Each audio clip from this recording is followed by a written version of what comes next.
साल 1990 से 2024 राम मंदिर विवाद का वो दौर जब राम मंदिर के नाम पर गोलियां चली, दंगे भड़के, राम जन्मभूमि परिसर पर आतंकी हमला हुआ और रामलला कोर्ट भी पहुंचे।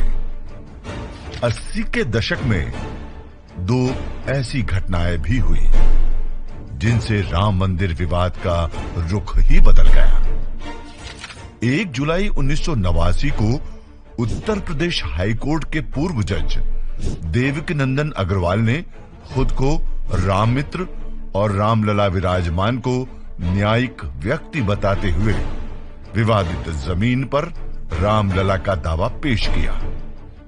इसी साल नवंबर में कांग्रेस सरकार की परमिशन से अयोध्या में विवादित ढांचे के पास शिलान्यास किया गया।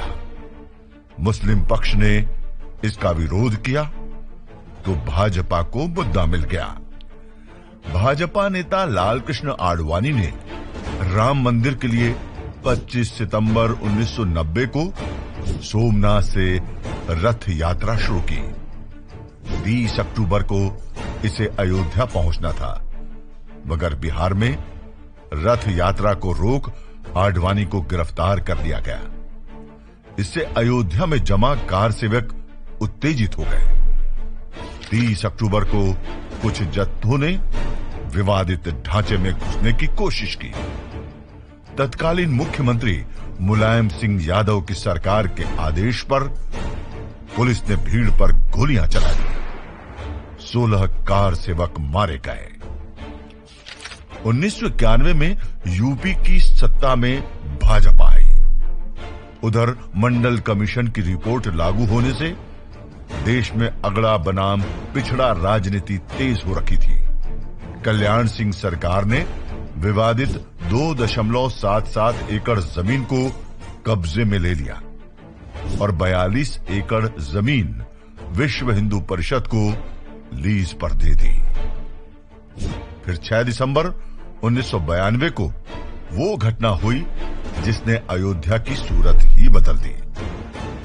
इस दिन के बारे में एजी नूरानी अपनी किताब Babri Masjid a matter of national honour में लिखते हैं, 6 दिसंबर की सुबह लाखों कार सेवक अयोध्या पहुंचे।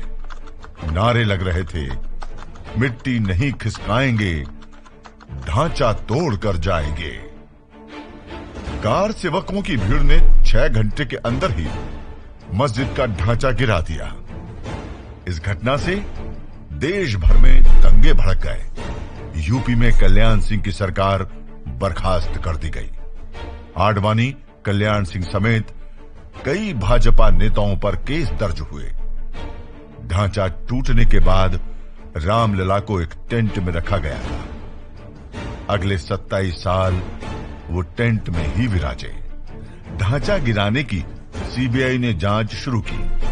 अदालतों में केस खिंचता रहा और राम मंदिर आंदोलन का स्वर धीमा पड़ता गया।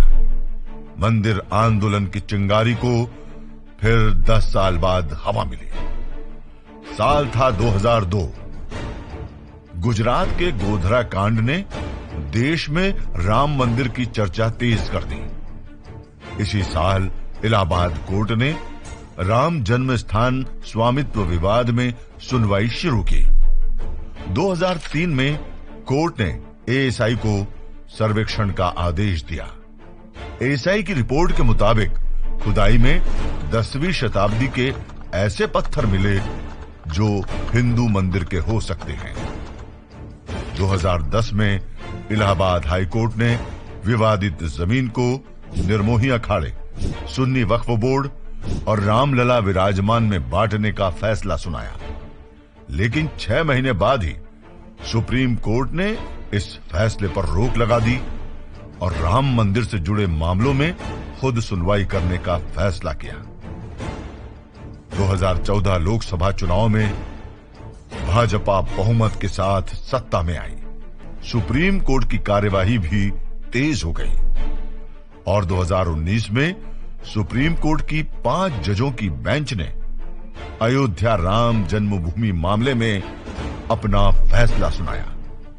2.77 एकड़ जमीन पर रामलला विराजमान का अधिकार माना गया।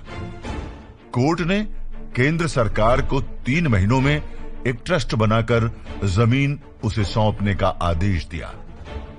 साथ ही केंद्र और यूपी सरकार को ये निर्देश भी दिए कि मस्जिद बनाने के लिए सुन्नी वक्फ बोर्ड को अयोध्या में ही 5 एकड़ जमीन उपलब्ध करवाई जाए। 5 अगस्त 2020 को प्रधानमंत्री मोदी ने अयोध्या में राम मंदिर का भूमि पूजन किया। निर्माण का पहला चरण पूरा होने के बाद अब आखिरकार वो समय आ गया जब 22 जनवरी को श्री रामलला मंदिर में विराजेंगे। राम मंदिर बनने की कहानी आपने पढ़ी, लेकिन इस कहानी को समझने के लिए जरूरी है विवाद के कानूनी पहलू को समझना। मंदिर विवाद की कानूनी यात्रा पर बात करेंगे राम जन्मभूमि का इतिहास के अगले एपिसोड में।